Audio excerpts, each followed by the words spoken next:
সরকারি বিদ্যালয়গুলিতে সমস্যার শেষ নেই। একই সমস্যার মধ্যে দিয়ে লেখাপড়া করতে হচ্ছে চরিলাম উত্তর ব্রজপুর দ্বাদশ শ্রেণী বিদ্যালয়ের পড়ুয়াদের। জানা যায়, বিদ্যালয়ে নেই বিষয় শিক্ষক, নেই প্রধান শিক্ষকও। তাছাড়া শ্রেণীকক্ষের সংখ্যা কম থাকায় নানান সমস্যায় পড়তে হচ্ছে পড়ুয়াদের। শুক্রবার সাংবাদিকদের মুখোমুখি হয়ে বিদ্যালয়ের নানান সমস্যার কথা জানান ইনচার্জ চিত্রা দেববর্মা।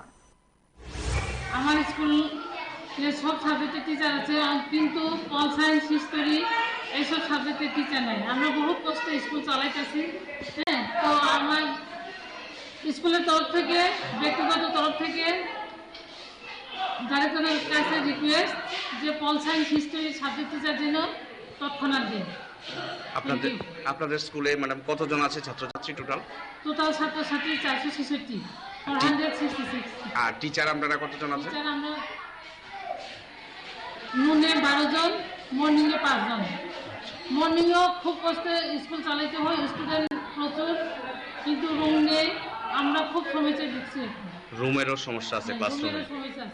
তাহলে ম্যাডাম 11-12-এর মানে যে সাবজেক্ট টিচার পলিটিক্যাল সায়েন্স এবং হিস্ট্রি, তারা কিভাবে পড়ানো হয় যেহেতু নাই টিচার?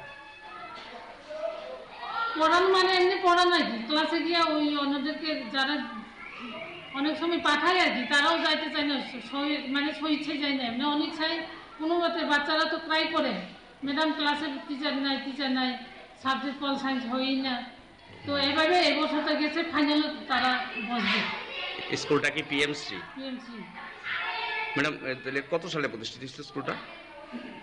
স্কুলটা তো 2022-23-12 উত্তীর্ণ হয়েছে।